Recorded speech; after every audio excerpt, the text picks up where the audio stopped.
You're listening to Hotep Ish with your host, Dewan B. Intelligent Ish Talk, intelligent shit talk, where we balance the profound with the profane. Political satire, celebrity and expert guests, information and entertainment, conversation and solutions. Leave your feelings at the door.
Intelligent shit talk. What up? We are here. I'm gonna play this quick ad from my sponsor, and then we are going to get it in. The Cosmic Alignment Workshop, Sunday, May the 15th. That's Sunday, May the 15th, featuring King Simon, the Numeral Veda. And don't forget, the one, the only, Coach Helen, spiritual business and Zen bar owner, with Blue Pillar 44, the 44 resonator, alongside the one, the only, Ellison Nedra, the modern day sage. All happening at the Cosmic Alignment Workshop on May the 15th. Go get your tickets right now at zenbar.org. That's www.zenbar.org. That's right, it's the Cosmic Alignment. Yes, the great King Simon has his workshop coming up. I want y'all to be a part of it.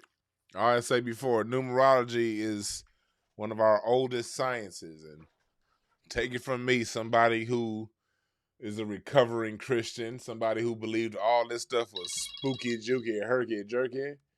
I wasn't down with it, wasn't fucking with it.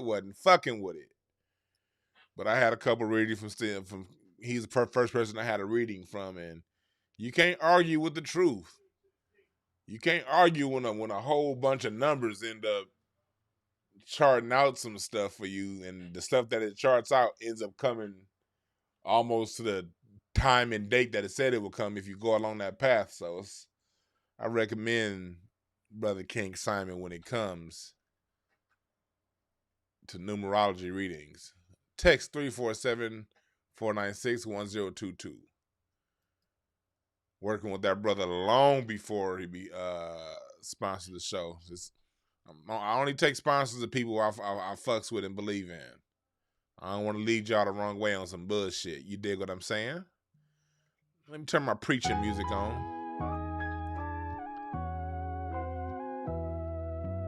I'm gonna turn some of my preaching music on.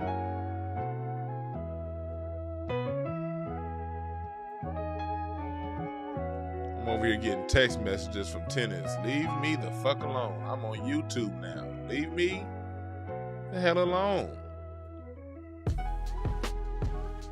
But thank y'all for joining.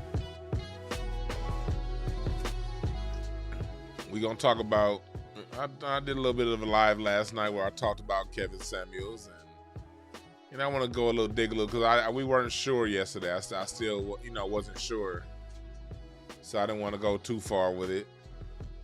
And at the same time, I want to hear some of the things. I want to get into some of what y'all saying. I want to hear y'all replies. I want to hear what y'all feeling regarding this. I'm going to take some calls later on. But I appreciate this. Appreciate that, Amar Woods. Thank you for the super chat. I just activated super chats today. I never did it before because I'd be like, I just didn't. But I was like, you know what? Why not? So I appreciate the super chats. I will be answering questions through that.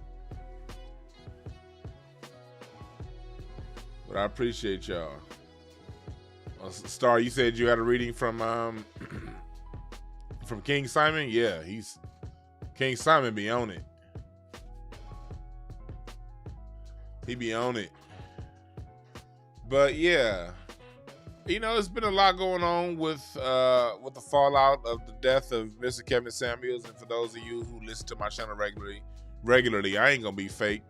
I didn't agree with a lot of the stuff that he said as far as application of being in a relationship. Because being someone who's married, I saw where the pitfalls of those things could be. And I've never been one to pull punches and hold back on my point of view when it comes to those things. But at the same time, when I would have criticisms of things that he said that I did not agree with, I'd always at the same time say what I do agree with. And like I said just 3 days ago on this very show, before this happened, I agree with maybe 80% of what he says.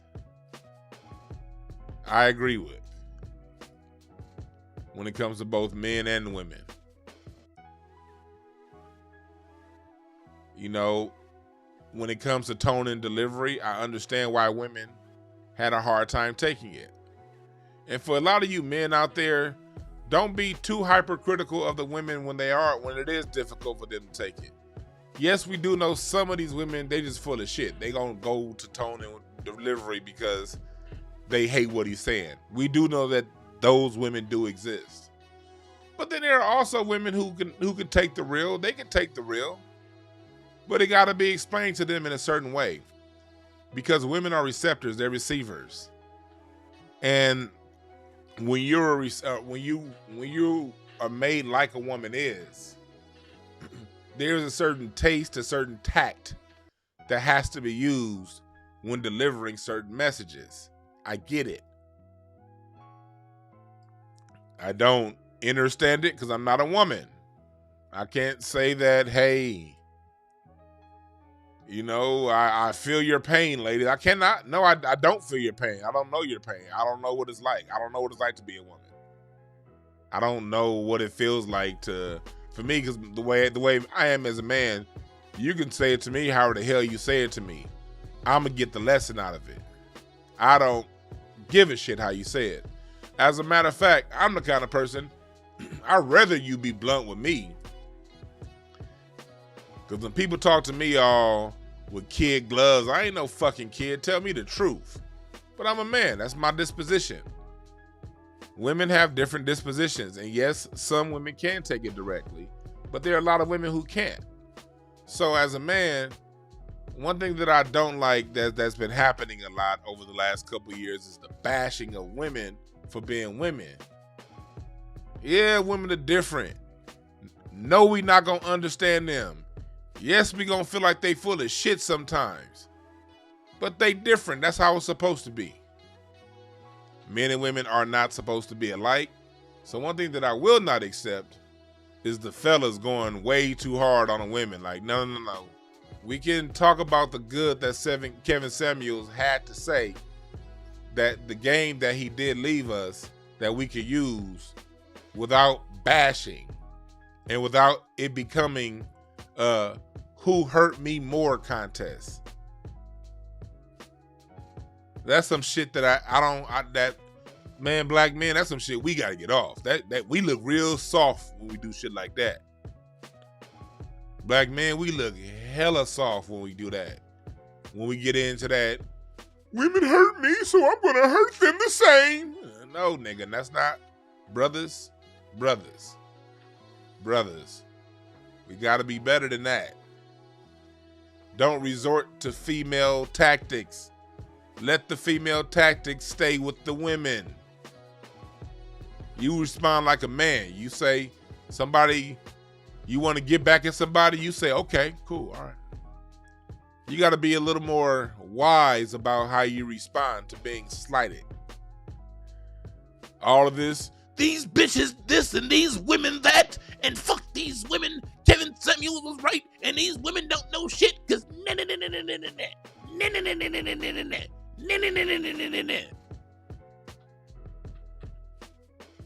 that's how you niggas be sounding sometimes. So we ain't gonna have that today. We gonna talk about some of the good things that he said, some of the information that you got from him. We gonna talk about some of the things that you disagree with and didn't like. But we gonna keep the conversation respectful. We're not gonna sit around and act like bitches, man.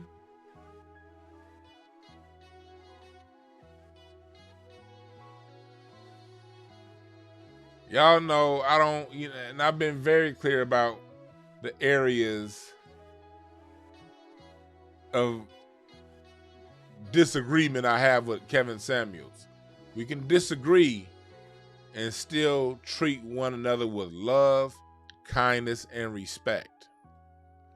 We can crack jokes too, but even the jokes come from a place of love, to where we gonna crack a few jokes, but the respect is still there. But none of that whole shit, fellas. None of that whole shit. I want to thank everybody for joining me on YouTube, Facebook, Twitter, Periscope, Twitch. I just fixed my restream, so now maybe I'm back to broadcasting across all of these multiple platforms. Thank y'all for joining the brother. So when I say Kevin Samuels wasn't always right, but he wasn't wrong, what do I mean when I say that? A lot of the things that people are mad at Kevin Samuels for, they would say he bashed black women and he hate black women. I'm not a woman, so I'm not going to tell a woman how to think. But I will say this. So far, when I would hear women say that, when whoever will say what did he say that was hateful and bashful, it would just go back to, well, they don't like the way he said it. Ladies, that's not cool. And that's not cool for fellas or for anybody. Let me tell you something in life. I was having this conversation recently with somebody who said they think that I hate Africans. And I kindly asked him, what did I say to make you feel that I hate Africans? Because of my stance on immigration? That's not exclusive to Africans. That's just my political goal, because I believe in the people. My parents have been paying taxes to this nation since This was a colony of Britain going back to 1660, so I prefer that my people get the resources. So basically, long story short, me having a general stance on immigration, I'm not for it. I can't say I'm not going to fight against it because I don't, but I'm not going to sit here and stomp for it. And because of that, somebody said, DeJuan, you hate Africans. You hate Africans. And I'm like, what did I say to make you think that I hate Africans? Why? Because I said that hip hop is Black American music exclusively. Because I talk about the great things that Black Americans have done. Just because I talk about these things don't mean I hate you. So long story short, I kept asking, and the brother could never tell me anything that I said that was hateful towards Africans. So what was my conclusion? My conclusion is, if you can't tell me exactly what I said that's hateful, that just means you don't like what I'm saying. And but instead of you saying, what I say makes you uncomfortable. And so since you don't like what I'm saying, you have to project onto me that I hate Africans. And that's sort of what's going on right now with the fallout with Kevin Samuels. When people say he said things that hate women, it's very rarely I hear something that he said. It generally comes back to you just don't like what he said. And this is where I look at it. It's fine not to like what somebody says. You don't have to like what somebody says, and no one should ever force you to like what somebody says. Everyone has the right to disagree and feel how they feel about whatever they feel. My only issue comes in when you project your feelings onto someone else and say that's what they're doing. No. You gotta own your own shit. If you don't like somebody, then say that. Let's keep it there. Let's not put on the other people and project all of these other things that you don't like because of a few things someone said. We gotta be more mature than that. That's for the men and the women. If you don't like what somebody says, because look, let's just tell the truth. I'm the kind of person, when I bring up issues, I don't bring up issues to bitch and moan about them. I bring up issues to solve the issue. The primary reason to bring up issues is to solve the issue. The only way you can solve an issue is if you can point out the line, the point of discontent, the point of disagreement, vocalize that clearly, and resolve that issue word by word, sentence by sentence, line by line. That's how you solve issues.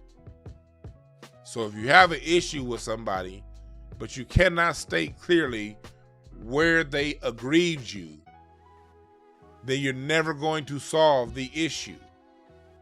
You're just going to turn into a crying fest. And God damn it, the last thing I want to hear is a grown-ass man cry. Yes, rest in peace, Jewel, too. Jewel passed away this morning. Death Row Records, Ruthless Records, played in a lot of those skits on those albums, sung background. Rest in peace to Jewel also.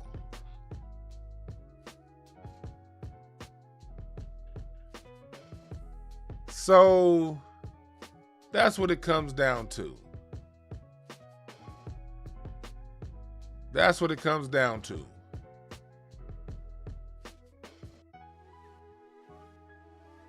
That's what it comes down to. Whatever issues you have with somebody,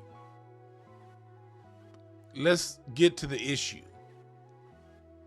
And if the issue was tone, then it's tone. Because for a lot of people, his issue, especially for women, his issue was tone.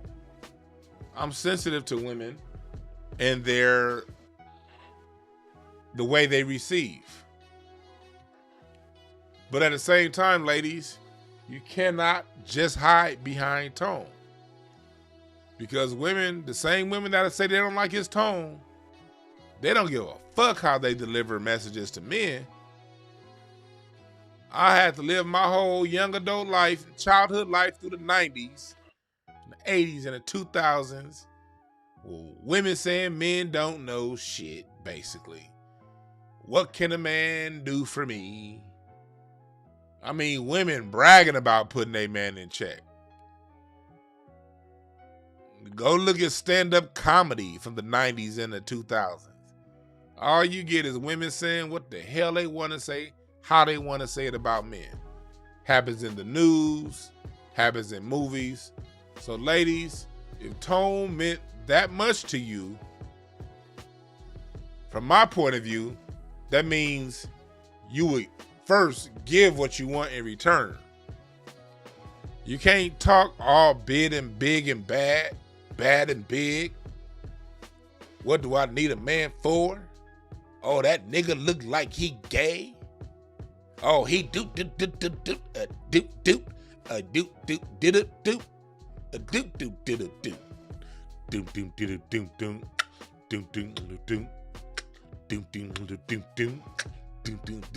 Hey! I don't know what the fuck I just did, but hey, I don't know.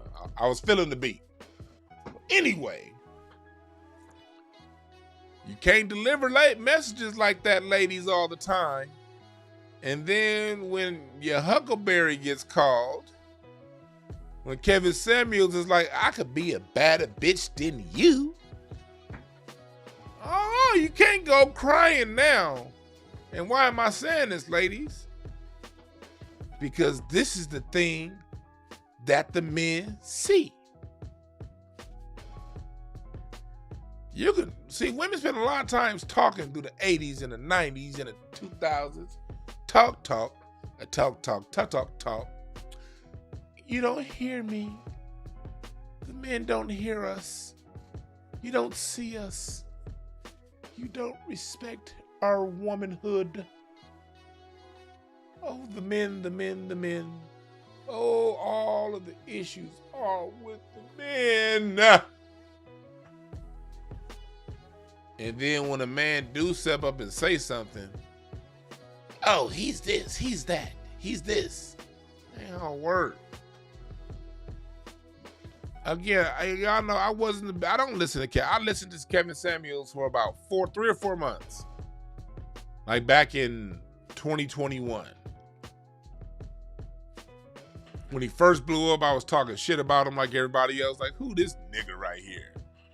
Who this old fake ass Black Channel nigga wearing a suit? That was my first reaction. I done heard this shit before. The fuck? Oh, and this nigga single, man? Get the fuck out my face.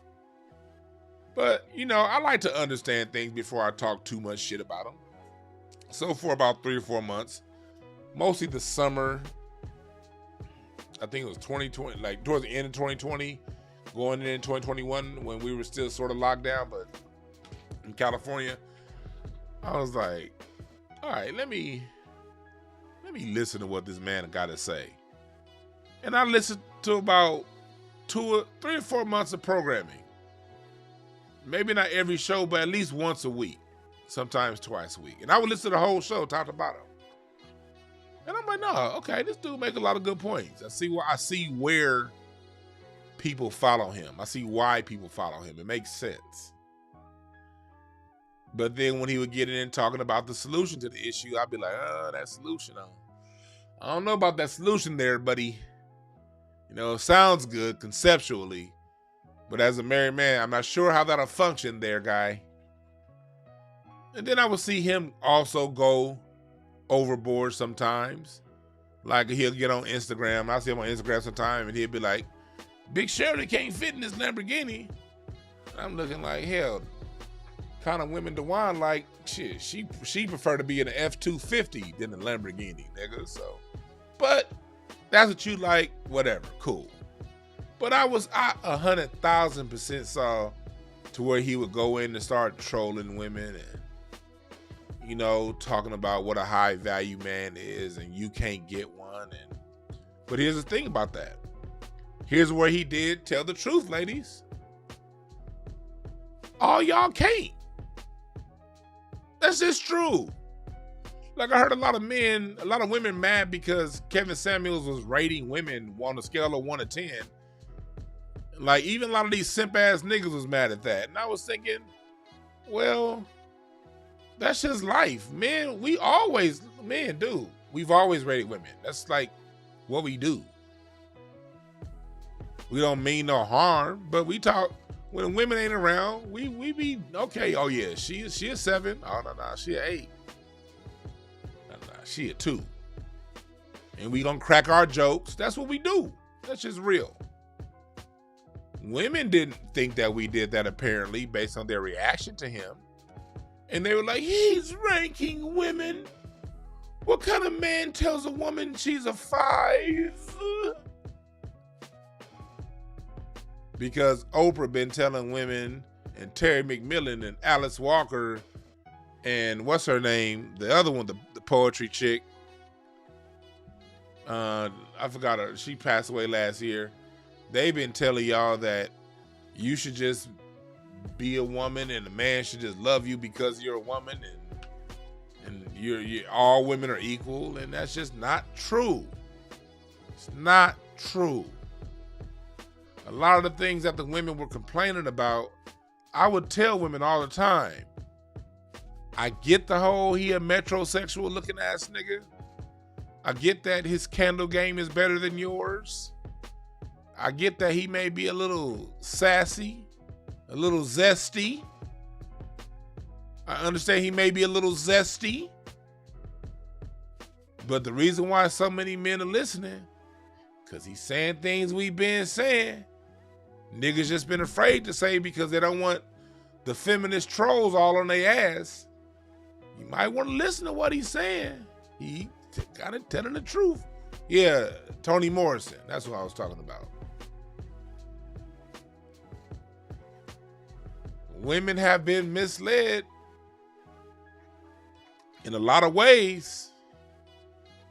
You know, thinking that I'm not gonna say like when I would look at him, when I especially when it came to the high value men, when I would look at some of the things that he would rate as a high value man, you know, those lists were debatable.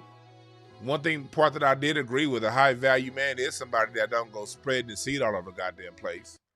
You can't be a high value man and have 10 kids by 10 women. I don't give a fuck how much money you make. After a while, it's like, nigga, at some point, you got to be there for your kids. You can't be going around doing all that weird shit, nigga. Having babies with everybody. A man should only have enough babies he can afford to spend time with. Money ain't enough. They need to see a man. They don't need to hear about a man. They need to live with a man and see a man. Watch how a man operate. Watch how he move. From age 0 through adulthood. I still watch how my father moves. My father's approaching 70. I look how my father moves. That's probably how I'm going to be moving too when I get to that age. You need a man there. So you'd be right about that. But at the same time, to the man based off how he dresses and what kind of watch he wears, like I always hear him say, you know, a man, you know, wears a watch. I mean, you know, alpha male because you got to be somewhere on time. Like, man, you don't get that shit out of my face. I ain't wore a watch since I got a cell phone 20 years ago. I stopped wearing watches when I got a cell phone.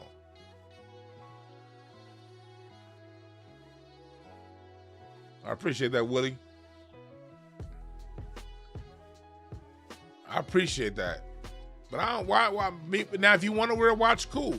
But on top of that, I got a cell phone. 2, I got a natural rhythm about me. I know this may sound weird to some people, but I can tell what time it is based on the shadows looking out the window. I may not know the exact minute, but I can guarantee what hour I'm in. Just based on because I live in LA. In LA, it's sunny. It's sunshine 330 days a year is sunshine. So I can look outside, look at the tone of the sun and tell kind of what time it is. Similar to night. Night has a certain energy. 11 o'clock has a different energy than 3 a.m. You can tell. You can tell.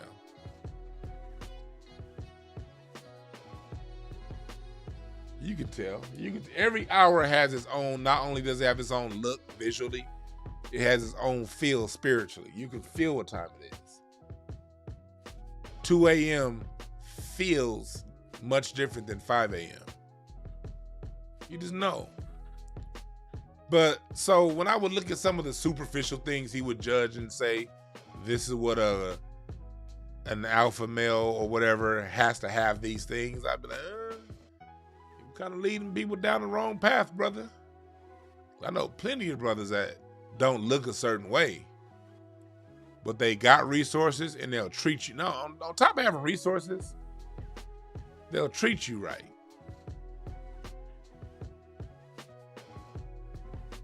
They'll treat you right. But if a watch and a suit is your hang up, just as long as you understand you just limited your field and you've opened up yourself for deception, because when you start looking for superficial things, superficial people know how to trick other superficial people. Just always know that in the back of your mind. I'm not saying everybody that sees these superficial things are shallow and deceptive, because there's a lot of people who are real and their heart is open and their mind is right and they will be good for you. I'm just throwing the warning out there.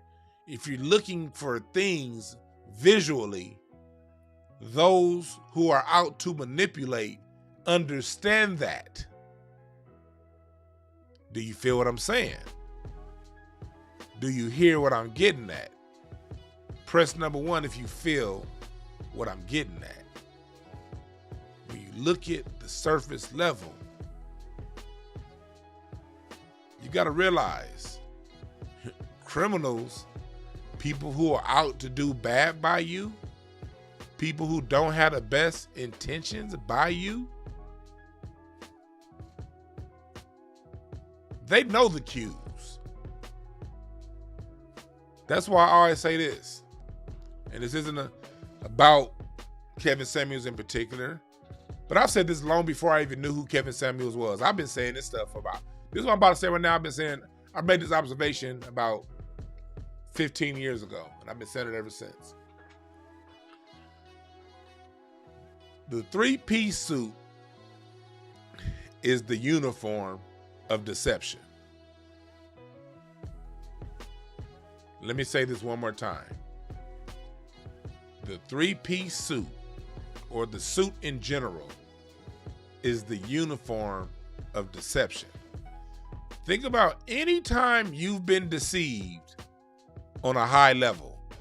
I ain't talking about somebody didn't let you borrow, you let them borrow $20 and they didn't give it back to you. I ain't talking about that. Your pimps, your preachers, your politicians, and your lawyers, your car salesmen, your real estate salesmen, your bankers, your stockbrokers, what do they all wear? What's the common thing among them? The suit. Now, I'm not saying everybody that wears a suit is deceptive. There are a lot of honest people out there wearing suits every day. So again, for the slow people, this isn't a blanket statement about all people in suits. But I'll tell you this. What's up, Hood News? I've been meaning to hit you back.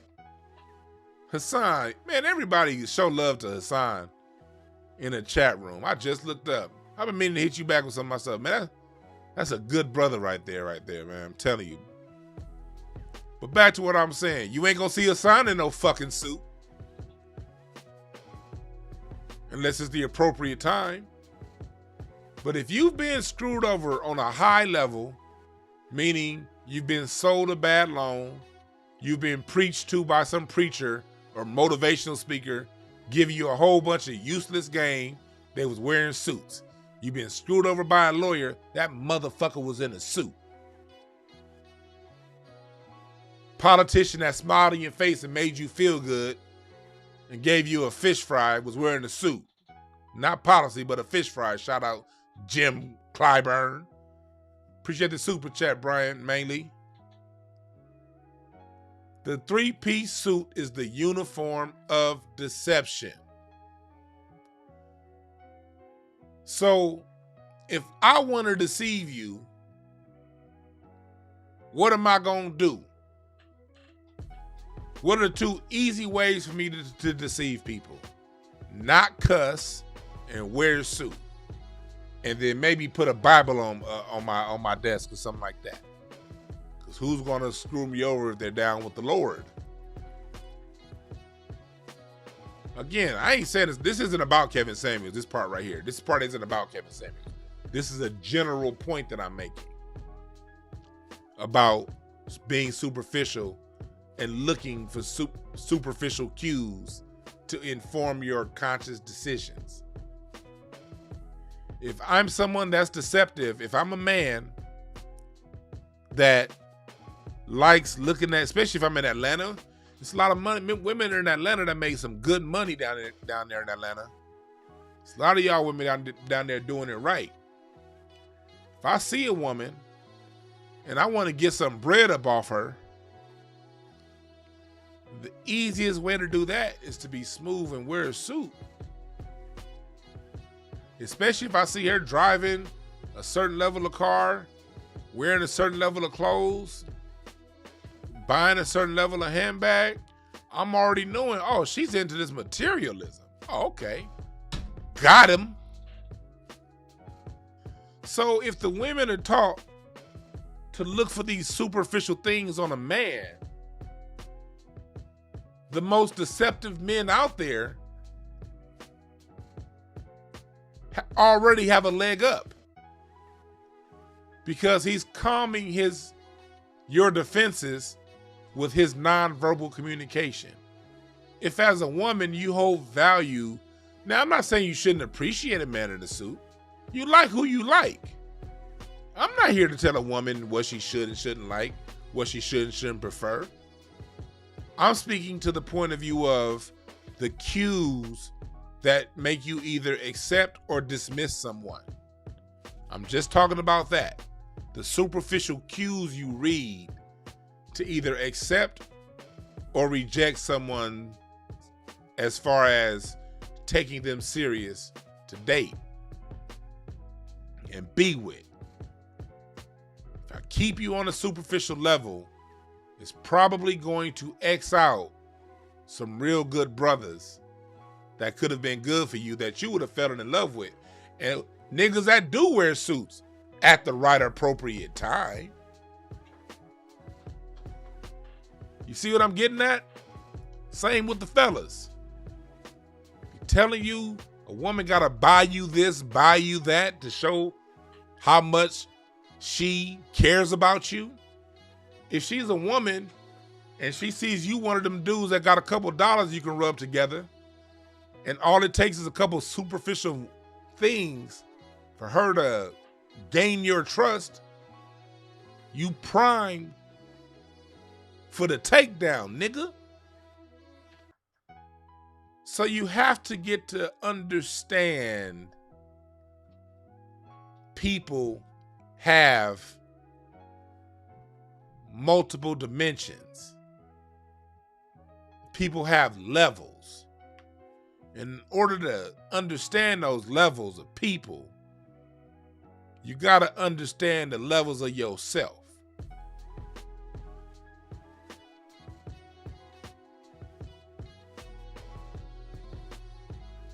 You feel what I'm saying? So those would be the points that I would have issues with when he would talk. But again, it wasn't a big issue. He had his point of view based on his experiences that led to his conclusions. I respect it. Even though I don't agree with everything, I still respect it. What I don't respect is the bashing. The man has a mother. Man has children. If you don't like what he had to say, then you don't like what he had to say. That's fine. But have some respect. He did not do anything to overall harm us as a people. He gave his point of view. It helped some people on certain levels, and it didn't on other levels. But it is what it is. I just open up the phone lines. I want to hear what y'all think. What's y'all point of view? Give me your opinion. 323-744-7425. 323-744-7425. I want to hear what's on y'all mind. The good, the bad, and the ugly. Oh, and by the way, my music family tree is for the most part all the way done. I got one adjustment to make, and I done already filed the copyright on this motherfucker. Ooh, and it looked so nice. I'm beating. What's up, caller? What's your name? Where you calling from? Hey, what's going on with you, Dwan? This is Brett, man. I'm calling from LA. What's happening, brother? How you doing, man? Brett from LA. What's on your mind? Yeah, man. So, want to say first off, man, love your show, man. Don't get a chance to tune in all the time, but when I do, man, you never fail to deliver. So, but with respects to to brother Kevin Samuels, first and foremost, man, just rest in peace to that brother, man. And it's really, quite frankly, man, it's really sad to kind of see the level of vitriol and hate that exists out here for a lot of folks, that exists within a lot of folks about this guy's passing. Yeah, I'm like yourself. I didn't agree with everything that he said, but I will say that I agree with a lot of what he said. And I think, maybe his delivery was not the most refined. It may have been provocative, but I think I think the overarching message was accountability. He was holding up a mirror to women, saying that, hey, you need to be accountable. But he also did that to men as well. I mean, before he became famous or went viral, he was giving critiques to men to be better men. Yeah. So it's just kind of it's really kind of, I don't know. It's sad to see the level of just hate that exists out here, especially if you go on Twitter and the people basically celebrating, this guy's death. And I mean, I can think of a lot of other people who, again, I don't know what he did that was that bad. Yeah, his delivery may have been crass, and he may have been, and again, I mean, I get it. I understand that part. But if you listen to the actual message, if you taste the meat and throw away the bone, I think the overall message to everybody was accountability and to have realistic expectations when it comes to the dating game, and that's what I got from him. So I think that man was a great voice, and I'm sad that he's no longer with us. Yes, sir, man. Thanks for giving us a call. No, of course, man. Of course. Have a good one. Have a good one. Yeah, man. It's just one of those things. It's one of those things where, you can disagree with somebody, but a lot of these same people, I noticed this, man. A lot of people bashing Kevin Samuels, saying that they're happy he's dead. These are the same people that were so mad that abortion rights have been taken. Kind of weird.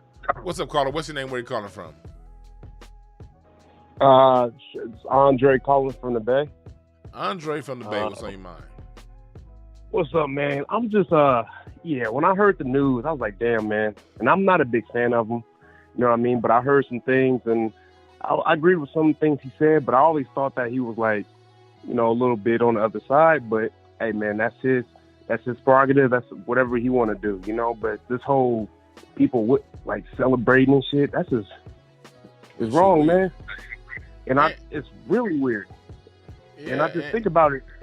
Go ahead. We live in a society. I'm glad you brought that up, because we live in a society where they've been telling us to be accepting of the other side.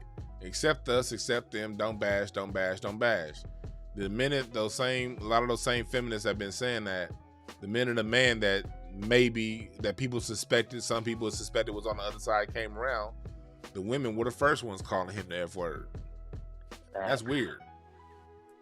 Facts. I really think that they want to run away from the truth. And that's what I realized. Like once he was telling his truth, and some of the truth, men, they vibe with it. So when he was telling his truth, women were kind of like, I don't know, they didn't agree with it. So they want to kind of dim him as being toxic and he's evil and all this. I'm just like, it's his perspective.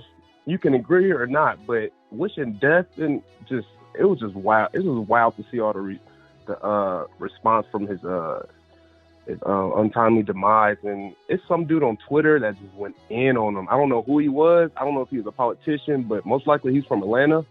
He has a blue check mark, but he was going crazy on him. And he said he doesn't feel bad for his death. Like he was just going in. Some black dude, I don't know who it was, but he was going in on them, and it was nasty. You said he had a blue check, so yeah, that tells a lot, because 90% of the blue checks ain't right. They ain't on code. Most of them ain't on code. Some are, but most of them ain't. Man, I don't know, man. They act like he put a bunch of black people in jail. Like, how would they have the same reaction if Biden or Kamala Harris died? Like, would it be the same reaction? No, like, they be crying, bruh. They be crying and saying, yes, a massive boss left us, man. Oh, my Jesus, Lord. Man, but thanks for giving us a call, brother, man. Thanks for your point of view. No problem. Yeah, like I said, and I do want to give a shout out to a lot of the ladies, especially like a lot of the women here in the chat room today. I've seen some of y'all on social media. Y'all been kind of checking like a lot of these chicks. Like I know y'all don't really rock with Kevin Samuels like that, but I have been also seeing a fair amount of black women.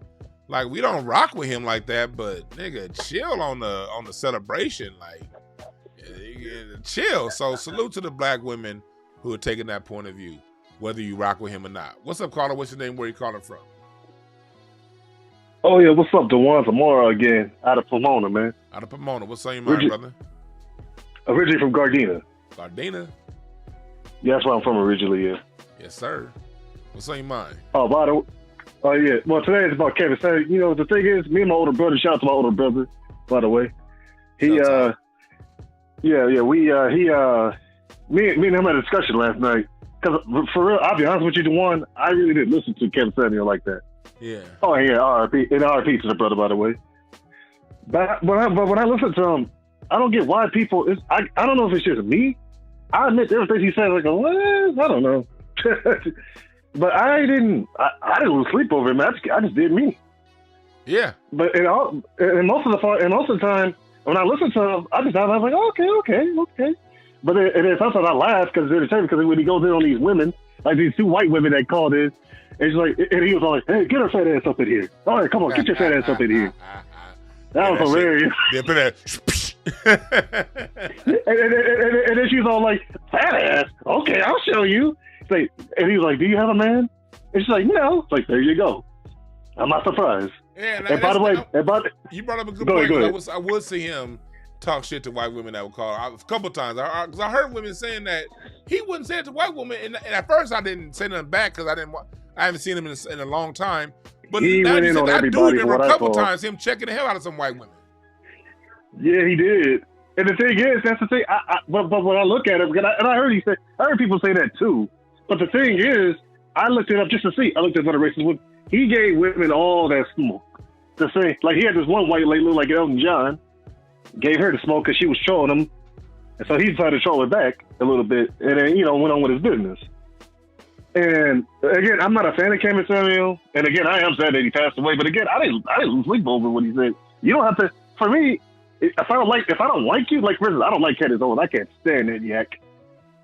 You know what I'm saying? Yeah. The stuff she says about black folks and we're the worst and this and that. I don't listen to her or Brandon Tatum or other fools like that.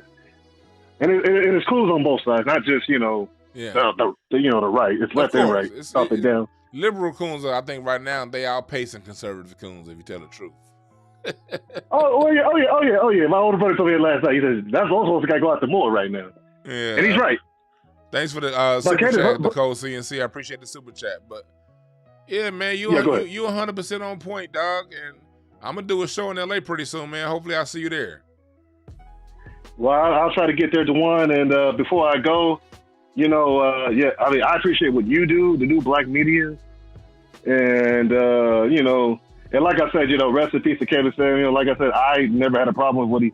I mean, there are things I disagree with him on. Yeah. Look, I'm my own man, at the end of the day. Because my older brother told me best. This is why I'm glad I had an older brother. He would tell me, hey, don't listen to me. Just do your research and think for yourself. Yeah. And he told me that years ago, and I do that, boom. And the thing is, like I said, I don't understand why people are celebrating the man's death. There's something wrong with your life. Real talk. I got to take this other call, man. Thank you for calling in. Oh, I'm sorry about that, man. You have a good day, brother. You have a good one, brother. All right, you too. Thank you. Call on back, 704. Call on back. I didn't get to answer you in time. Call on back. But yeah, it's I don't like to make this a gender war between all men and all women, all black men and all black women. All of y'all ain't doing that bullshit. It's a lot of y'all that see it for what it is. What's up, caller? What's your name? Where you calling from? Yo, how you doing? Can you hear me? Yeah, I can hear you now. What's on your mind, brother? Hey, man, this is Jay Will calling from New York City, man. First of all, rest up Kevin Samuels. I wouldn't call him the Godfather because I wasn't a fan, but just the reaction that's coming from a lot of our women out there. I mean, I want to address the last quarter when he was talking about a white woman. Let's keep it real. Kevin Samuels was no threat to white people. See, Bill Cosby was a threat to white people. That's why they locked his ass up. Excuse my language. But as far as Kevin Samuels goes, he started the conversation.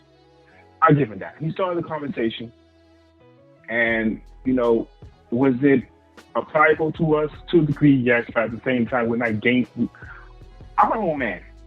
And pretty much, we're not really, as a community, the black community, we're not really gaining anything from what Kevin Samuels has brought to the table because, if you look at the Asian community, they started a conversation, a propagandized conversation, if I might add, and they got something out of the deal. So the question for black people, what did we get out of this? Well, that's what I'm saying. Here's the thing. There's no uniform what you're going to get out of it. There are individuals, people that he had. The reason why he got so hot and had 1 million subscribers because he was saying things that struck a chord with people.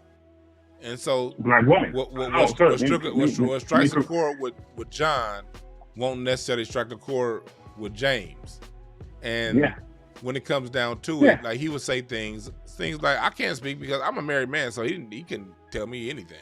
But for people, but there are people out there who I've heard from, who I've seen, he'll say things like getting yourself together.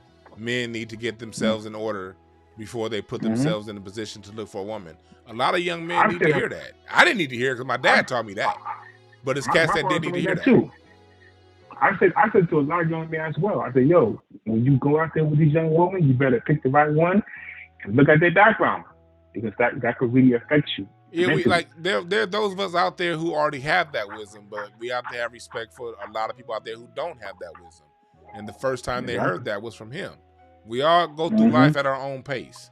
And there were some people that he came out and he dropped information at the time that those individuals were ready to hear it. So I don't want I don't want to get into bash or debating because information is subjective. Was game for me is to you is old news. So he got people where he got them. But I gotta answer this call, man. Thanks for calling. Easy. Hey, 704. I keep missing your call, 704. Call. I hit answer. The shit hung up. My bad, 704. Call back. I'm not gonna answer any more calls until you call back. My bad. I didn't get to answer that motherfucker in time. But so yeah, when it comes to it, I remember I'm not speaking like I'm just the know-it-all nigga who just been knowing everything. And I'm not speaking from that point of view, people. No, I'm not. I'm speaking as somebody I'm speaking as someone who was talking all kind of shit about what he had to say, how that information ain't boom, boom, boom, boom, boom. But I had a young man in his early 20s tell me, hey, he's like, hey, OG, man, some of us didn't get that game, man. So can you, we respect you. So can you, so when the young man reached out to me and told me that, he was like 22, 23. He was like, I had to check myself. Like, you know what? You know, I had my dad that was present in my life, and I did get a lot of game that some people didn't get. So I got to have a little bit more respect for people who didn't get what I got at the age that I got it. What's up, caller? What's your name? Where you calling from? Hey, what's up, my brother? This is Larry calling from Missouri City, Texas. I'll slap you, nigga. Nah, I seriously doubt that. Hey, man, let me just say rest in peace to Kevin Samuels. I'm not going to say I was a fan, but I wasn't against him. You know, I enjoyed some of his earlier work because he was funny. And then I noticed some stuff that I really didn't agree with, so I stopped watching him. But there's one point I want to make, dog. All over my fucking social media feeds on Facebook, Instagram, Twitter, everything, I'm seeing nothing but black women berate this man and speak ill of the dead and all that. And I'm like, dog, for the last couple years, all we've heard is that black women saved this country. Black women did this. Black women did that. If you motherfuckers got all these superpowers, dog, surely you wouldn't let a man who's obviously gay affect you by what he says, dog. If you got all these superpowers and you can save a country, you damn sure can, you know, you can take a couple insults from a nigga that likes incense and wears suits. Real talk, like, dog, we was talking. I remember sometimes he would say certain shit and you would call me, dog, and we'd be dying laughing. Because it's like, funny. He was funny. He was funny, yeah, he was. And it's like, come on, you on one hand, you're willing to ignore, and then again, this isn't to all women, but this is to the one who play into that Democratic liberal bullshit. You saved the country. You almost got Stacey Abrams elected. Kamala Harris is now vice president because you were the swing vote that got her in. Ketanji Jackson Brown is the one. Black women rock. Black Panther was saved because of all the black women, and the black women are the ones in Black Panther that saved the kingdom. Black women, fuck the kids. Black women, fuck the men. Black women, fuck my daddy, fuck my grandfather. We ain't worried about him. Black women, black women, black women. In a minute, this dude say, hey, you're a 6. That means you qualify for a man anywhere that's from a 5 to a 7. You mean I can't like, get a 10? No, bitch. You look like Rumpelstiltskin. You can't. No. It's almost like he was a bad bitch kryptonite. Like you go throughout your whole day being a bad bitch. Bad bitch kryptonite.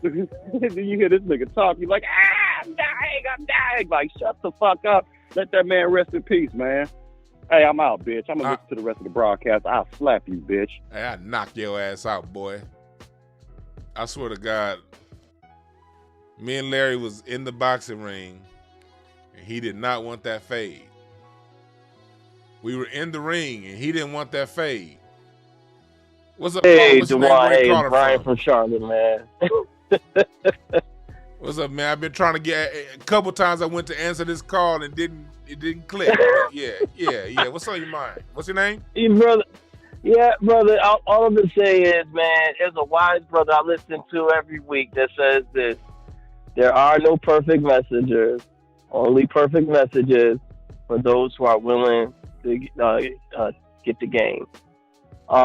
Simply put, Kevin Samuels. You know, did he say things that are controversial? Of course. Did he say things that were on point? Of course. You know, me and my wife had a perfect discussion about this. You know, because I told her, I said, I know sometimes you look at some of the stuff I listen to on YouTube from, you know, Jason Black's The Business and things, and Tariq Nasheed and stuff like that. I said, but even you acknowledge that there's good information and that they be hitting on some stuff.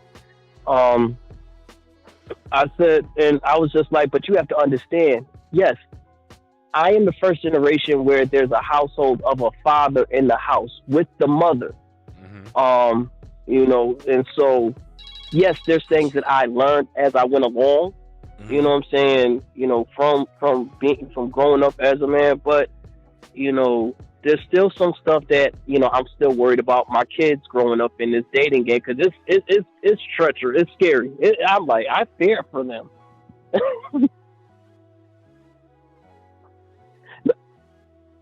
Yeah. So when you look at and then this is what I was saying, okay. We have this Kevin Samuels, was he perfect? Absolutely not. No man is ever perfect. No message, no messenger is ever perfect. There is a perfect message. We have to take what we can out of it. Yep. And just, leave the rest alone. Every message has a message is perceived differently from different people. Yep. So the people that are bitter or angry, like I peeped gang too. I peeped a lot of women that I went to school with that were mad, or not mad, but they were happy. I was like, these are the women that I seen on Facebook complaining about their baby fathers. I said, okay, I see that. I see why they. So, but like I said, man, I had this. I respect his messages, whether they were right or wrong. Because there's always something that you can take out of any message. That's real talk, man. That's real talk. You made some good points right there, man. I appreciate your call. No doubt, man. It's always a pleasure, brother. And much love to you, bang. Yes, sir. Yeah, man, people. Yeah, this is what it is. You don't. I wish we had a lot of the vitriol and hate we've been seeing. It'd be good if we could reserve that for these politicians that tell us one thing and do something different. The politicians, they're in control of the substantive issues. Who eats and who don't.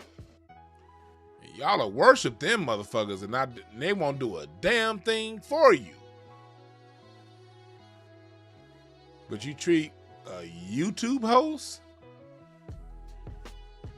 like he's at the end of the day he's still ain't a child of God. What's up, Jayla? Yeah. What's up, caller? What's your name? Where you calling from? Hey, this is Arba Lorraine calling from Fargo, North Dakota. Fargo? Jeez, is it still snowing? Yeah. No, it's not snowing anymore, Dewan. No, the snow is gone. And now everything's flooding because we had so much snow. God damn. What's on your mind? Yeah. So, to me, this has the amount of people that have, women and men that have commented on the passing of this man has really, it hasn't really surprised me with how many people have had so much to say, because he was just controversial, even, when he was alive. And with me, I'm a BBW, I'm a bigger woman, so, I mean, that was the main people that always was really offended by the things that he would say. But I wasn't never just offended. Like your other caller was just saying a minute ago, some of the stuff, even though I'm a bigger woman, when there's fat jokes and stuff like that, I'm not easily offended, you know what I'm saying? And so I know some women are just really sensitive and they just be like, oh my God, Kevin Samuels. I never really entertained. I never understood why women would call him. And why they would put themselves in the line of fire, in the shooting range, put themselves in the line of fire. It's how much do you, come on now, you think you finna be the, you're gonna be the one that he's gonna say, oh no, it's okay that you fat. It's okay. You know what I'm saying? No, they're not, he wasn't gonna do it. You know how he's coming. And so I never was really offended by it because I'm a realist. I'm one of those people, if you take, my celebrity crush is, let's say, for instance, James Harden. You stand me there, and you stand a female that's built up like Megan Thee Stallion. Off the top, I'm just being real. You stand up there together, and he's gonna look, he's like, damn, she got a banging ass body, got the little chunky girl over here, she got a big booty and everything, but I'm gonna choose the one that's built like Megan Thee Stallion. Now, personality-wise, I'm gonna knock her out the box. You know what I'm saying? Because I'm pretty dope. But I'm just saying, at face value, you know, those are the things that I think women don't like to automatically, you know, be honest about. And there was a lot of things that he said. Yeah, there's a lot of things that he said, like me. I'm 40. You know what I'm saying? I'm a single mom. I work. I do my thing.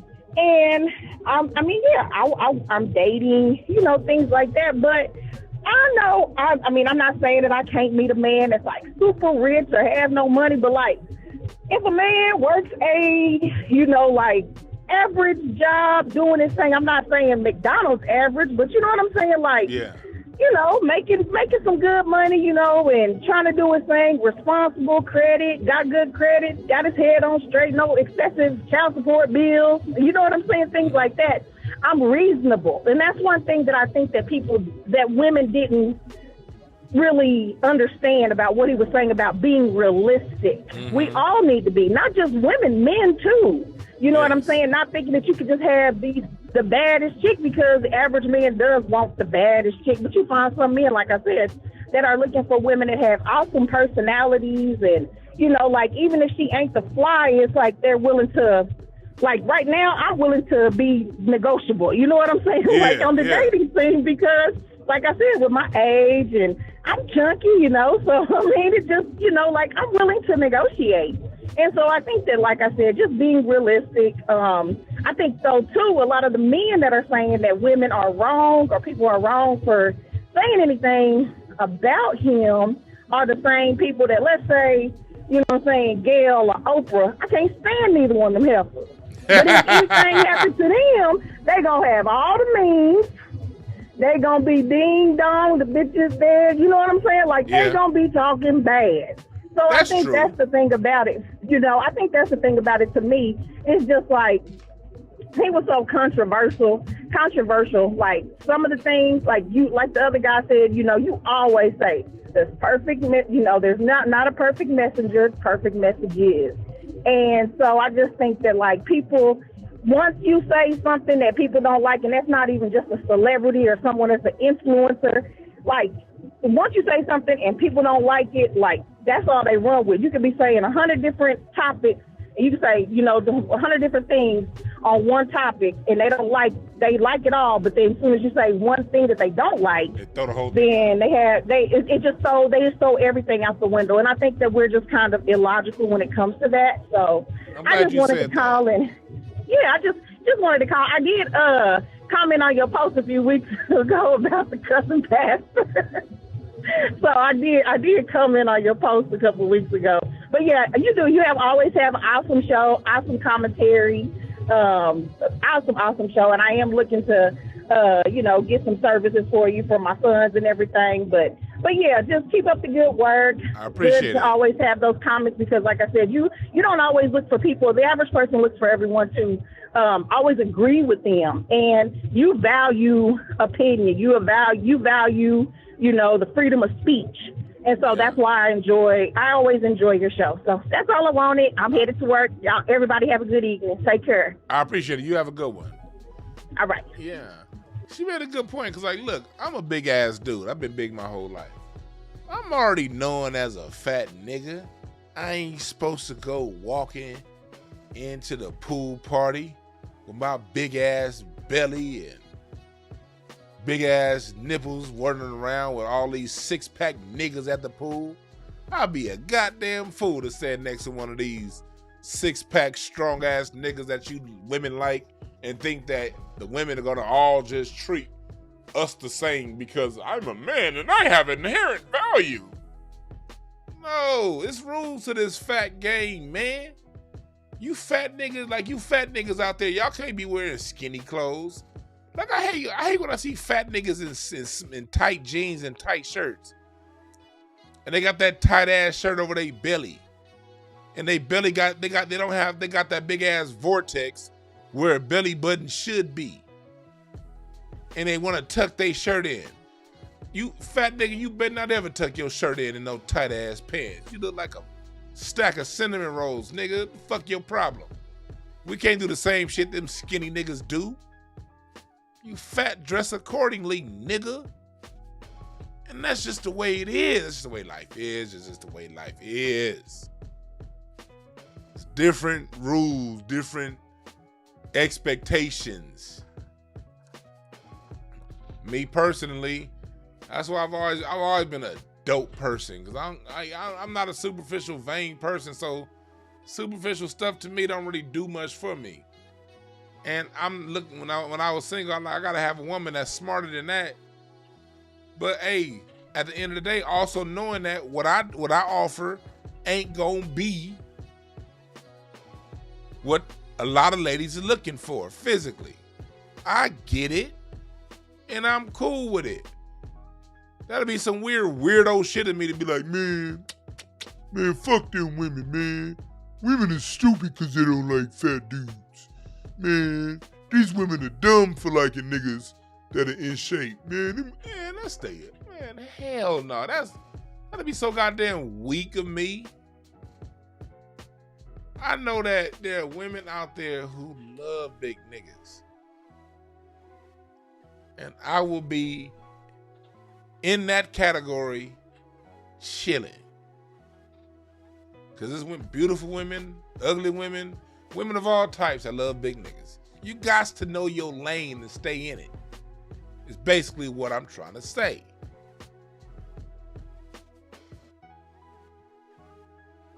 Ain't never prevented me from doing anything. I've always been a dope person to be around. So, but at the same time, I'm already like, when I will be like, I remember when I used to go to them to a lot of Clipper games, and I would be in the friends and family room. I'm already knowing the women that are back there, for the most part, status chasers, and I'm not part of that status. Fuck what I look like sitting there. Man, them women are stupid because they don't like what I bring. I have a good heart. No, nigga, this just ain't my environment.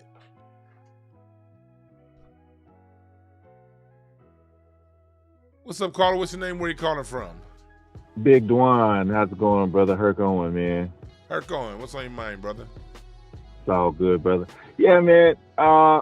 You know, your point about the issue of, you know, people dating and what have you, and preferences and things like that.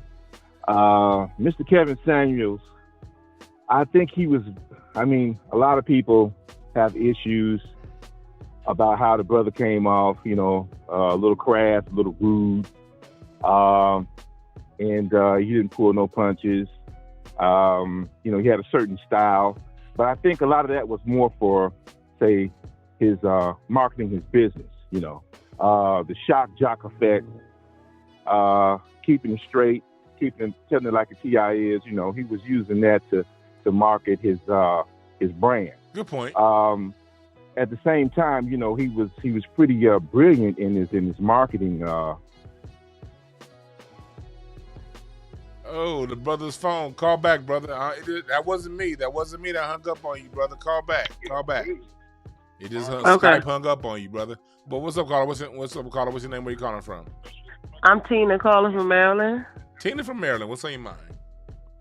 I'm calling because I just wanted to ask you a question. Okay, now he dealt with a lot of single people, right?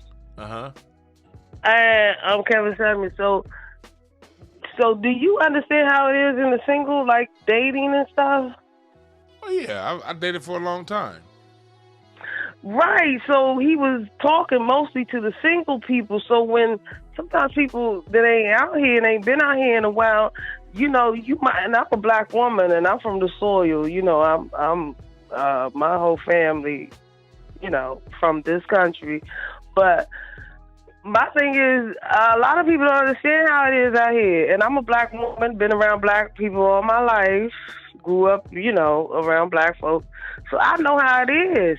And, you know, black women, we need to get things together. You know, and I don't want to mispronounce that lady's name, Sister Zahra Ali or whatever. Scheherazade Ali. There you go. You know, it's time to examine her, because we have been examining the black, because I grew up in the age where it was independent black woman, don't need no man. That's my mother. That's where it come from. And they was talking about how, you know, black men ain't nothing. We don't need no man. And that's what I heard growing up, right? Yeah. So, yeah, so it's like, okay, now we have been talking about black men, all this. Now it's like, okay, now let's look at the black woman and see what's going on. And now that that's happening, now there's a big problem. And I think that we do need to be examined, because we're not married. There's a lot of single women out here. And, you know, in order to get our community together, you got to start with that woman. That's a great point. Yeah, and she's next, and she's bringing the children, and that's the problem, you know. And we're at war, and we don't have time to be, you know, messing around. And you know, I say the cuddling and the you know, the sweet talk for the children. We're talking about grown women here. You know, I've been around women all my life, and the most harshest talking is coming from black women. I've never heard such harsh talking but from black women. In between been around them all my life. Exactly. So when they talk about, it's not how you say, it's not what they say, it's how they say it. Excuse me, coming from black women, I ain't never seen nobody cut like a knife with that tongue when it comes to a black woman. You said that. That's the point I was trying to make a little bit earlier. We know y'all talk. Like, hey. That's what I'm saying. So since when did we become so sensitive about somebody? And that man didn't curse women out every night and talk all. That's what I'm saying. So, you know, because I took the time out to listen to his full videos, because I had to do my own research, because I was like, okay, what is really going on? Let me take the time to watch some of it. And I watched the hour, the 2 hours. That man ain't did nothing that harsh like that. Let me say something. If you want to hear harsh, talk to my granddaddy. My grandfather ain't play that. He old school. Okay, you want to hear some harshness? Talk to my uncles and them. You made a good point. Okay, I'm glad you said it. You want to hear some harshness? Talk to them. Okay, they didn't play that. I'm glad you made that point, because it was good to hear that point from a woman. It's like, as men, and that's part of the reason why so many men gravitated towards Kevin Samuels, because he was saying things that we all observed that other people weren't willing to say. And so when a lot of women will reply, "Oh, he's too harsh. Oh, he's too harsh," the first thing in the back mind of most men was, you ever listen to how you talk? Right. And see, I'm thinking about starting my own page, because no, we got to keep this thing real. And like I said, Dewan, we at a point, we at a pivotal time right now. We don't have no time to be messing around, okay? Yeah. And they messing with our babies, our families in disarray. We ain't got no time for that. And I'm trying to figure out when this black folks start acting like this. Come on now, y'all. And you know it started with the woman, and we got to get us together. You know what I'm saying? Yes, we do. We ain't got time to be. That's why I'm going to start with the woman. Yeah. You know, I'm the best of both worlds. See, I was in between my mother, but my grandmother raised me, right? So I had the best of both worlds. I seen the contrast between both. You know, that old school and then that modern stuff. That's when the independent stuff started coming in. I don't need no man and all this here. And then my grandmother, she was all about family. She about keeping that family together, okay? You right about that. So that's what I'm saying. But like I said, we have to get the women in order. And like I said, this black woman, she, you know, you can't fall for these tricks and all this crazy mess they talking about. We got to get it together. You talk sweet to the children. All this, come on now. Because I ain't never heard nobody give it as raw as a black woman. Come on now. Make me cry. Thanks for giving us a call. Okay. I appreciate your word. Okay. Have a good one. You too, babe. She brought up a really good point. Yeah, that's what I was trying to say earlier. Like we're not about to play this. I understand. On one hand, I do respect that you do have to tell women important things in a certain way. I get that, and I do respect it. I 100,000% respect the differences in how women receive information versus the men.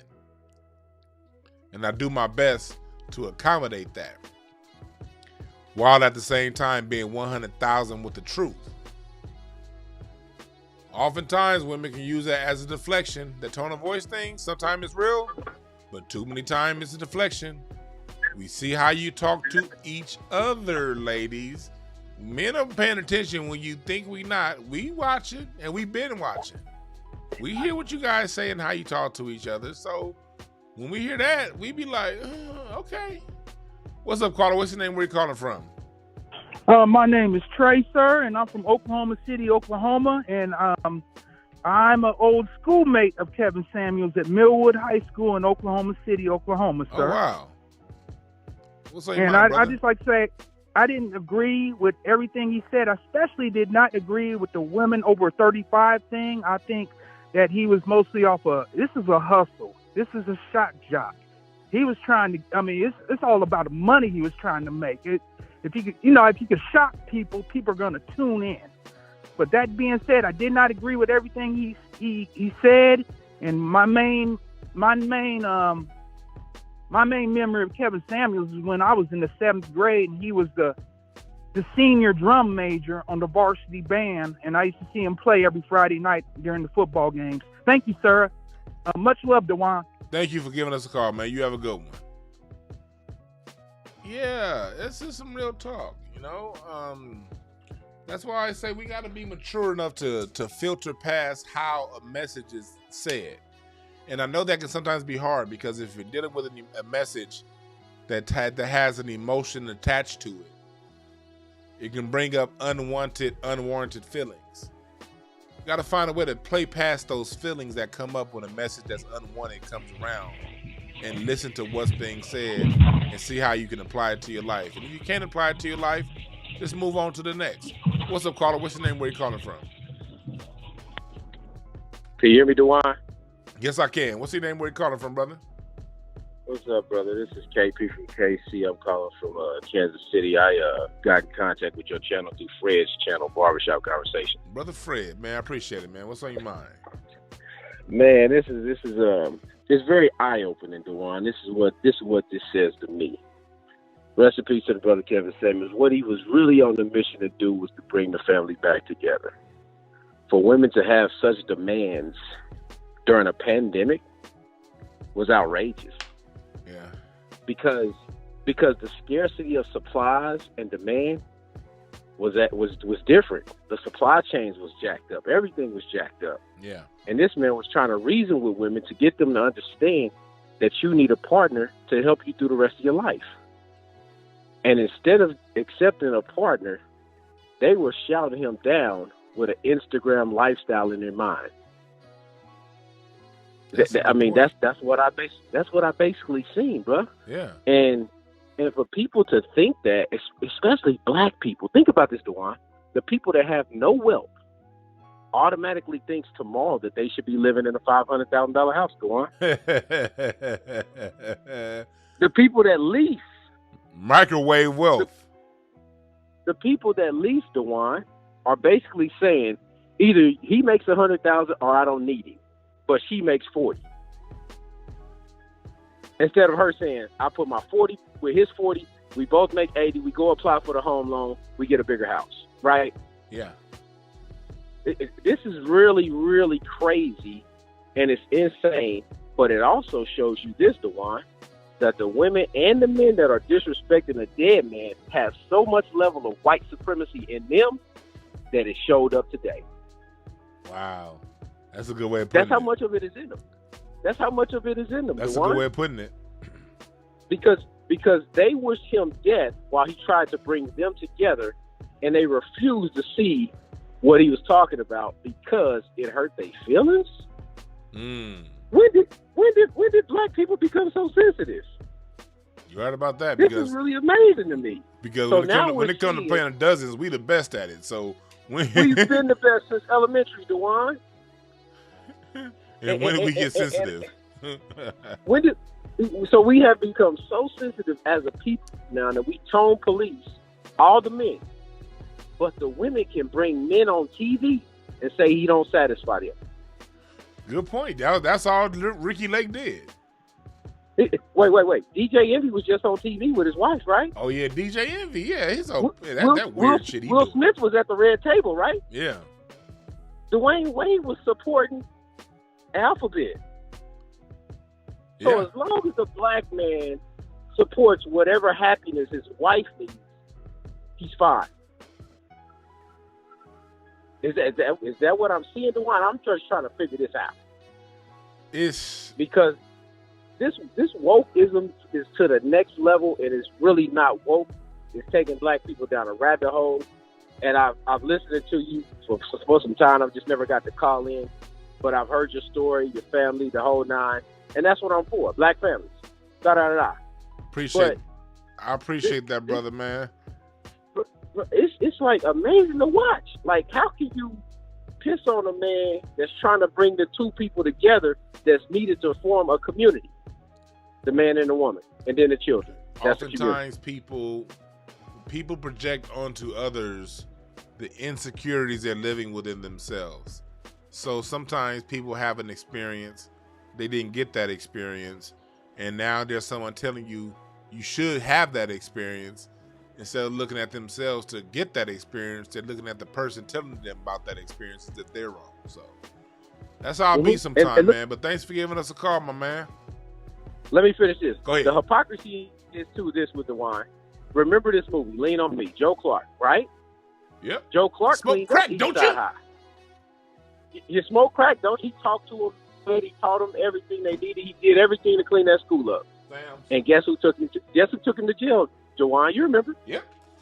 The loudmouth wench. That's it. That's it. I'm gonna finish with that, DeJuan. I'll talk to you later, brother. I'm gonna listen in. All right, man. You have a good one. You That's a good point. That's a good point he made. You know what I mean? Like, and there's some people that say, there's people out there that say that they think Kevin Samuels was a hustler. But I don't think he was a hustler. I think that he was genuinely doing it from the way he saw it. You know, and yeah, we would see that the Black Channel would have the business. They would have a topic on Thursday, then that would be his topic on Friday. And we see the kind of low key sneaky moves being made. You know, but I still can't. You know, he didn't take nothing from nobody. He offered a point of view, and people who saw value in his point of view paid for consultations, donated to his super chat, Cash App, or whatever. If you ask me, that's not necessarily a hustle. See how you can call like some of these preachers a hustle because they selling a trip to heaven. Pay me right now and we gonna get you to see the Lord. Okay, I can see where that could be a hustle. You hustling heaven, nigga. Who hustles heaven? But he told you he didn't say he was a relationship coach. I am. Kevin Samuels said that he is an image consultant. He didn't lie about that. He never lied about being an image consultant. He didn't lie about him being divorced twice. So if someone is willing to pay an image consultant for relationship advice, who's been divorced twice, are you really being hustled? Now, if he sold himself as the relationship guru who's married now, and he wasn't married, and he sold you a whole bunch of things, and he said, then okay, I can see that. But he never said that. He said he's an image consultant. And people still choose to spend their money with him. That's not a hustle. That's just business. And people made the choice that they felt was best, and he made money off of it. Cool. What's up, Carter? What's your name? Where you calling from? Yes, this is Smitty out of Watts in L.A. Smitty out of Watts in L.A. What's up, brother? Hey, how you doing, young brother? I'm good, man. What's on your mind?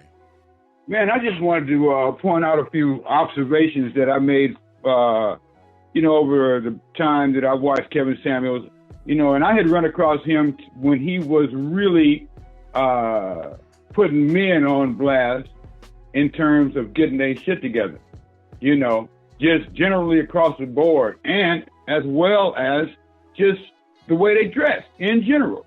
But long story short, I'm old school, man. I'm like your pop's age. I'm like 67 years old. Yeah. You know what I mean? And the thing that I observed about Kevin Samuels was that he was uniquely built for what he did. Yeah. First off, he knew that he was going to be scrutinized, so he had to be impeccable in terms of how he dressed. I mean, the FBI, man, with him trying to pull black folks together, if the FBI could have found out anything about him, they would have made it known one way or another. You know what I'm saying? But the point that I wanted to make was he was raised in a household full of women, so he knew how to engage them. That's a good point. You understand what I'm saying? When so many men like myself, man, I don't play that shit. You know what I'm saying? You need to calm down. I can tell by the way you said it, you don't play that shit. No, I mean, I'm just being real, man. And I mean, if it's beyond my tolerance level, I'm a man. I can make myself scared. Yeah. You know what I mean? I could go outside and start playing with my toys, and now you mad because I'm spending all the time looking at my old car, and I'm not looking at you. So I mean, it's just like I said, he was built for that shit. Another thing that happened in his story was that he was first on men, which means that when they tried to holler, hey, you just talking down on women, well, he would point out to them, no, this is just what you women have created, because my initial conversation was with men, period. Yeah. So, it was just like I said, it was just a perfect storm. They talk about him not being married, but he tried it a couple of times. And from what I understand, and, his conversation, he wanted to involve himself in it again. Yeah. I mean, it's just so many little things, man. And it really comes down to this. I don't know if this is something that is unique with us as a group. I mean, shit, man, I really don't give a damn about, I shouldn't say I don't give a damn about nobody else, but my first concern is with us.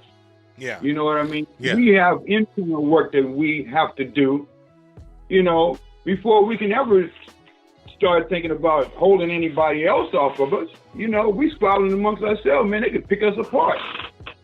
That's real talk, man. So that's just the point that I wanted to make. And I mean, the fact that people are going ballistic trying to find all kind of negatory shit to say about the brother, that just proves that he was on the right track. That's the bottom line. That's just the way this society works.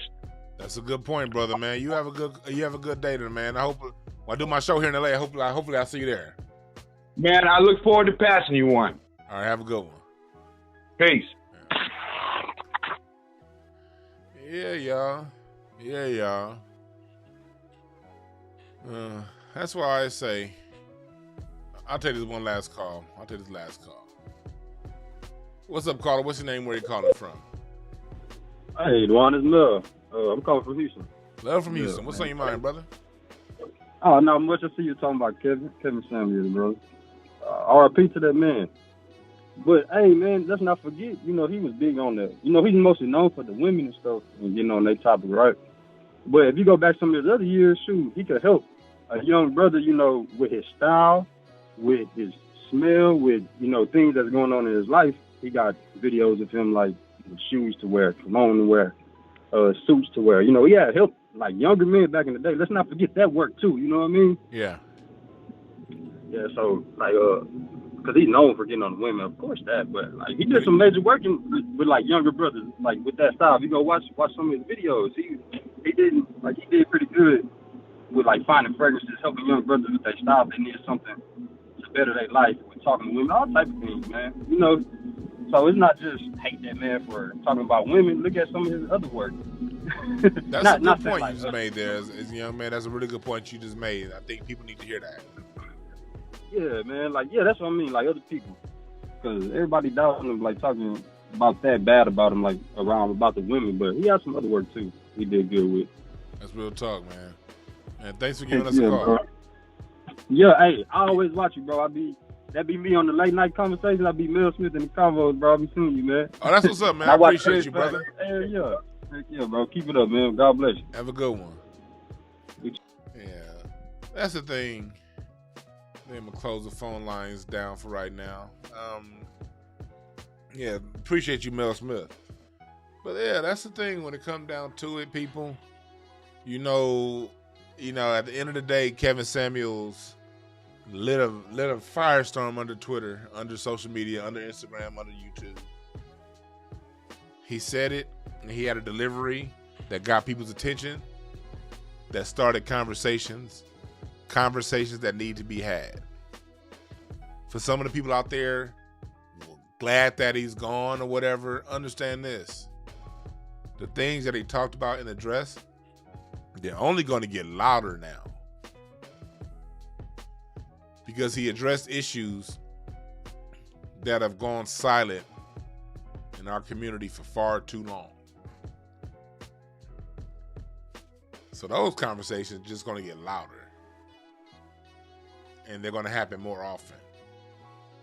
Until we reach the point to where this is no longer a conversation. People are actually working on fixing these things. That's when the conversation will end. When both parties, when men actually work on fixing who they are as men, how they get their money, straightening their game out, being sharper, being what a man is, say what you mean what you say, and follow it through with action. The conversation's not going to stop until women understand that there are things you can do as a woman to increase your value as far as how you organize a household, take care of a household, run a household. Skills you have that bring to enhance a household. You're more than just your vagina, ladies. You're a whole package. And the more women who understand that they're a whole package, not on some black girl magic bullshit, because a black girl magic shit, they just patronizing black women. I can't stand that shit. Because black women are too good for that. I don't like seeing these people patronize my women. My mama black. My sister black. My wife black. I love black women. My sister, my best friend. Me and my mom still close. My wife is my best friend. My two best friends are my wife and my sister. So I know what a black woman is at her best. But I also know what it takes for a woman to have a happy relationship. Why? Because I grew up in a household with a mother who's happy in her relationship. Still happy with my dad. I called them up earlier this week. Motherfuckers back on vacation again. I'm like, God damn, y'all been living it up since y'all retired. My sister's married. Great relationship with her husband. Has a great husband too, who's a great father to my nieces. I'm married. So I'm one of them brothers that knows what it looks like to live in the company, to be accompanied by a happy black woman, to be in the presence of black women who live a joyful life and who love the people that they're with. Ladies, and on top of that, I want to say one other point to the ladies. 35 ain't too old. 40 ain't too old. Don't get in a panic over these age limits. Now, I will tell you this. Different age ranges puts you in different categories for different men.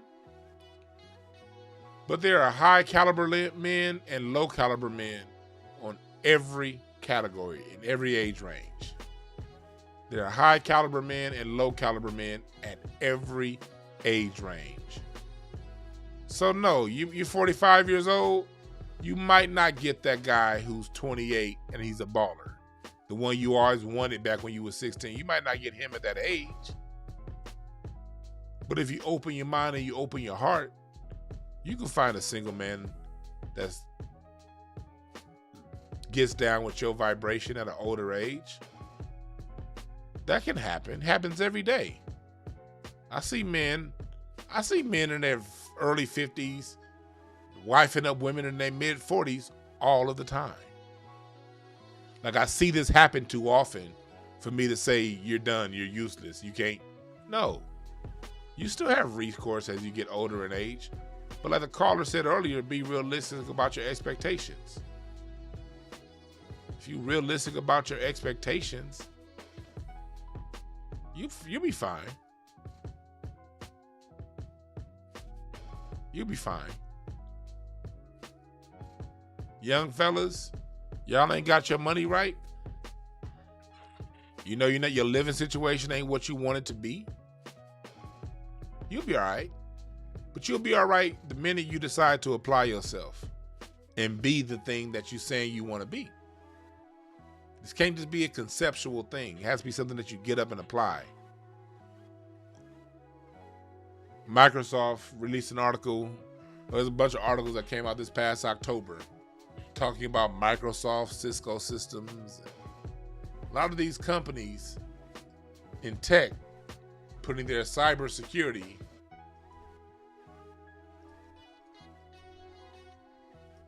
in schools, junior colleges all across the country. If your money ain't right and you're not quite sure where to go, take a look at that. Look at this article I'm about to put up right here. This is to help you brothers out. This has been going around. Came out back in October. Microsoft allies with community colleges to help train 250,000 new cybersecurity workers by 2025. These jobs are starting off at $85,000 a year, fellas, ladies.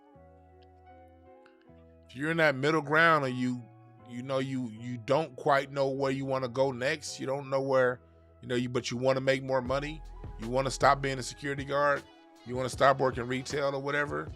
I'm not saying do this, but I'm just throwing an option out there for you.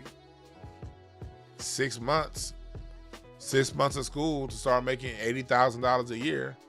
It's a pretty good start in the right direction. If you don't want to do this, I get it. You got your truck driving jobs that are out there, and you got a lot of stuff that's out there that you can do. If you don't know what you want to do, you can see my old book, my other book, the book I wrote last year, is still for sale here on my website, breakthroughas.org. No Time to Waste, a self-motivation guidebook. In this book, I teach you how to find the gifts from within. If you aren't quite sure where you want to go, what direction you want to go in, I have a book and a webinar that helps you find it. I also offer personal consultations. I can't tell you what to do, but I can help you find it. The same way I help myself find my direction and my path. So my first book is still for sale on my website, Breakthrough, only $8.88. Peep the reviews.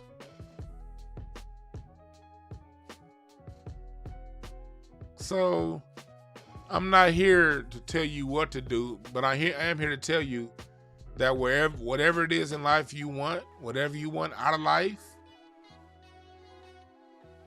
you can get it.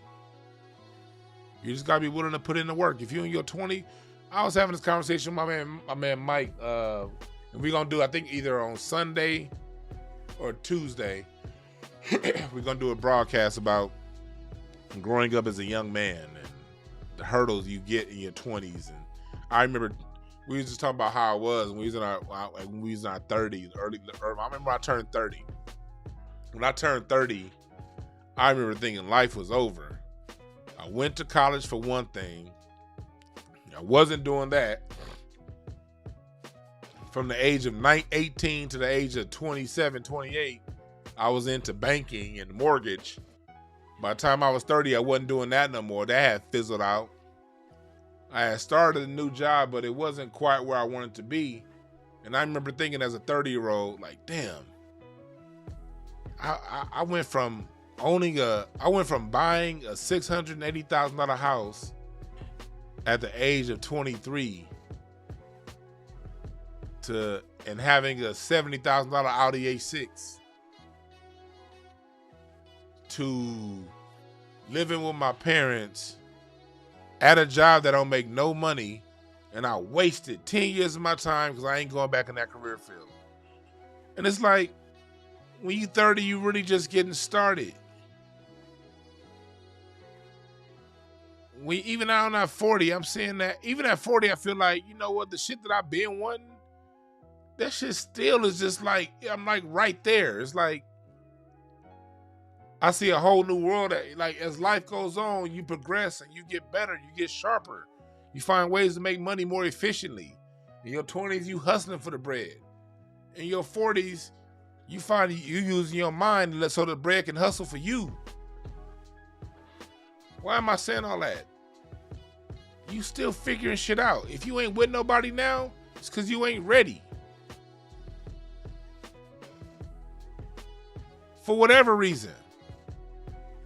Learn the lesson. Learn the reason why. Fix that internal issue from within.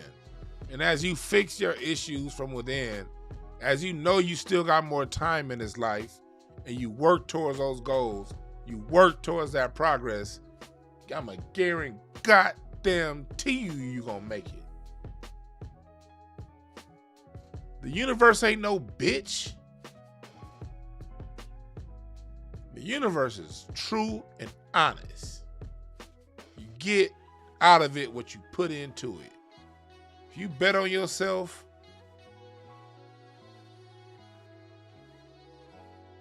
you really strive towards being your best self, you gonna win, nigga. There's no other choice but to win.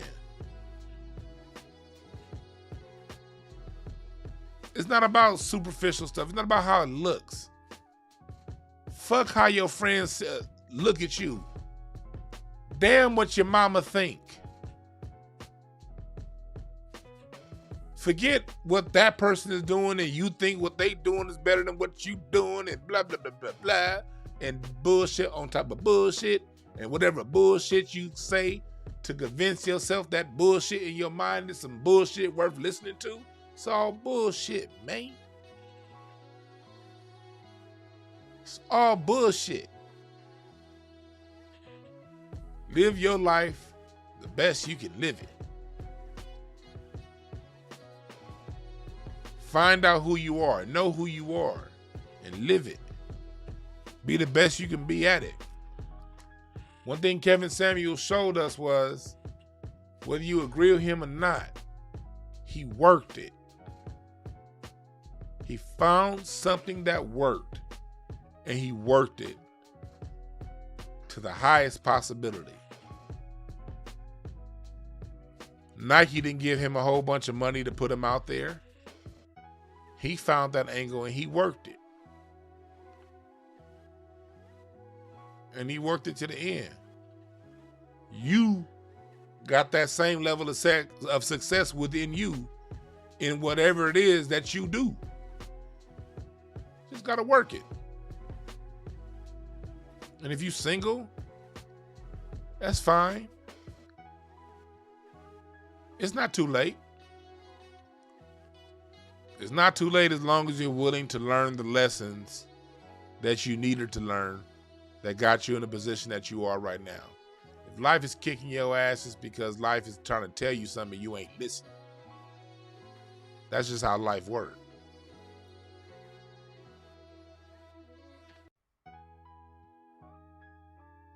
You dig what I'm saying? Yeah, you gotta want it first. When I went to go see Dave Chappelle on Tuesday, I'm not gonna give away his set, but the theme of his set was beautiful. And the theme of Dave Chappelle's set was basically whoever has the biggest dream in the room wins the day. Your dream gotta be so big that it engulfs other people into your dream. While at the same time, You may be living someone else's dream. Self-awareness is the only way to know for sure whose dream you live in, yours or theirs. But you got to make sure your dreams are so big and you believe in your dreams so much that you're willing to do whatever it takes with an ethical approach of getting that thing done.